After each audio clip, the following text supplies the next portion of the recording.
Alex knows everything. He's Otherwise, yeah, the leadership, everyone, yeah. And here, this part of the building burned down in 100 years ago this year.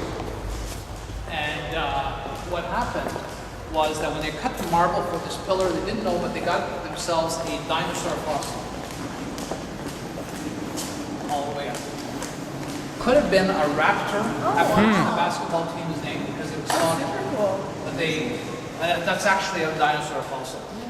In the United States, they come across these things and they identify the dinosaur, and that becomes the state dinosaur. So if some scientists could ever identify what kind of dinosaur would have this kind of a limb.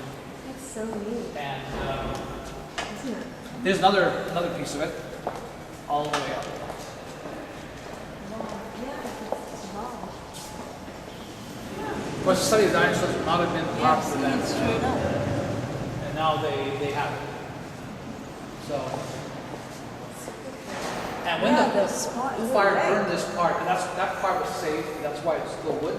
But the ceiling came down, revealing the coat of arms in glass that they had forgotten was there. And the coat of arms of Ontario has the cross of St. George on the red cross on the white. When King Richard was in the Holy Land, he was surrounded by an army 3 times his size. Not too far from Lydda, where St. George is buried. They invoked St. George's help. It seemed to them that the red cross of Jerusalem appeared on a white cloud. They defeated the enemy, and Richard declared St. George the patron of England from that day on. And of course, Ontario inherited that. Manitoba has the same cross. Yukon Territory, Alberta. Of course, British Columbia has a full Union Jack. But that cross is also very popular in Italy. You'll find it on coats of arms, municipal coats around Italy, France, that sort of thing. The 3 maple leaves, of course, is the Christian Trinity symbol. The green has to do with the Old Testament story of when God himself came down and Abraham looked up and 3 men appeared before him. He invited them to have lunch under the open fire. So at Pentecost, George myself speaking. Hi. Hey, okay. Yeah, good. Just in the middle of yep. Yeah. Good. Okay. very Thanks. strong tree. Now, May 29th, which is Friday, is called Oak Apple Day. In England and in Canada and areas in the United States, people wear a branch of oak on their lapels. It's when King Charles II came back to England and the monarchy was restored. But when he was hiding, problem soldiers who were intent on killing him, King Charles II, after his father was beheaded, was running, and he hid in a hollow oak tree. And the soldiers, the cromwell just went right by, and his life was saved. So in honor of that, and the fact that the oak stayed, it was, of course, was worshipped by the Druids for its spiritual power. People take a piece of oak, put on the lapel on May 29th, restoration. And that's, of course, why the green is on that's the provincial color, symbolic of the Holy Spirit of wisdom.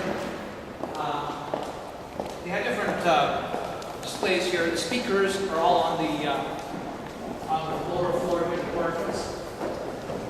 It was in the valley of Runnymede when King John I was taken to task by the barons who wanted, this is an interesting ship, it's really a make-believe ship. There you have the arms of King Edward III, the 3 fleur-de-lis with the lions of Plantagenet, because his mother was the Queen of France.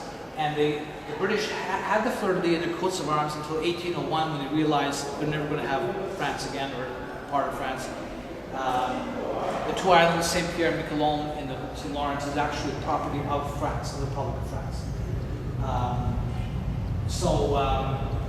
He was the one who instituted the Order of the Garter in honor of St. George, who is the patron saint of Ontario, along with George here, our George Marcello.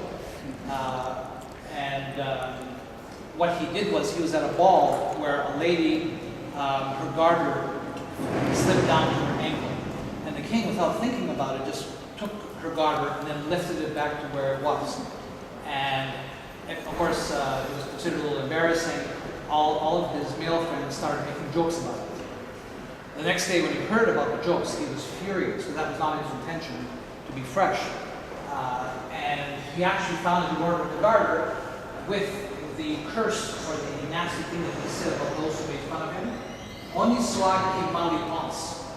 Evil to him who thinks it. And that became the motto of the Order of the Garter, and that was his original coat of arms, which was later augmented by the Stuarts, Charles II, etc. Yeah. And the fleur-de-lis, of course, is part of the coat of arms of Canada, the Royal Arms of Canada, and it's the only dominion. Canada is the only dominion with connection to the British Crown that still has the fleur-de-lis. All others have been discarded.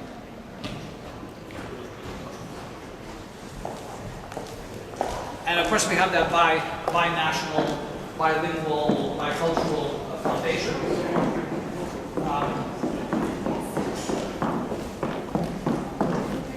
And when Simcoe, we'll see a relic of Simcoe right here.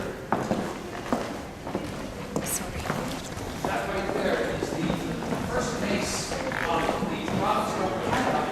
Because Ontario was a country before it became a province, we refer to our legislators as members of provincial parliament. The Constitution of Canada only recognized one parliament, so it's an honorific, but it just shows that we were a country before. That was an interesting mace. When Simcoe was a student of the great abolitionist of slavery, William Wilberforce. When he came, the first thing he did was introduce two bills to severely curtail slavery in Canada. He did this in 1793. As a matter of fact, here he is presenting the two bills as lieutenant governor, which they could introduce bills in those days against slavery. And he did it because William Wilberforce, who headed this group of parliamentarians called the Saints. They were very Christian, very religious, and he put as his main goal to kill and destroy slavery once and for all in the British Empire, which happened in 1834 on August the 1st. And I was very proud to be able to work with MPPs to write the bill to declare emancipation on August the 1st as a holiday in Ontario. So this August the 1st is the first time that the entire province of Ontario will be celebrating Emancipation Day, which marks the official destruction of the institution of slavery in the British Empire in 1834, also in memory of William Wilberforce and in honor of John Simcoe. And that mace is made of Florentine wood. It was taken by the Americans when they invaded York or Toronto. Nobody died in that invasion except an American soldier lit a cigarette beside the armory. The gunpowder went off, killing 200 American soldiers. That was taken, and then in the 1930s, by order of the United States Congress, it was returned to Canada. It's in the crest of the provincial legislature. We are the first legislature to have a crest for the building. And it has this mace, plus the mace upstairs, crisscrossed in an X, which is the first letter of Christ's name in Greek. And that's why when you say Xmas, it's really not an offense, because actually is the first letter. Yeah. So that was also the St. Andrew's Cross of Scotland. Here we have the first Parliament in 1793 in Newark. If you ever go to Newark, the main street is where they hanged 7 people when we still had capital punishment.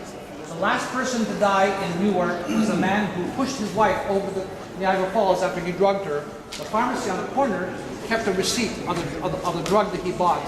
That literally hanged him. Unfortunately, he fell so hard when they put the long drop that his head came off. Women loved it. Women loved the blood. They loved the excitement. And after that, the abolition movement to end capital punishment began. And we don't have that anymore. In '63, 2 men were executed at Don Jail, but that was it. Here we have the symbols of Ontario, the flag of Ontario, which is actually not a flag but a royal banner. We had to actually write to the Queen to get permission for this banner. Red is the color of the crown. The crown has a purple cap, but when you imitate it or copy it, it has to be red. That's why redcoats, they were the King's Army, the men of the King. The Union Jack,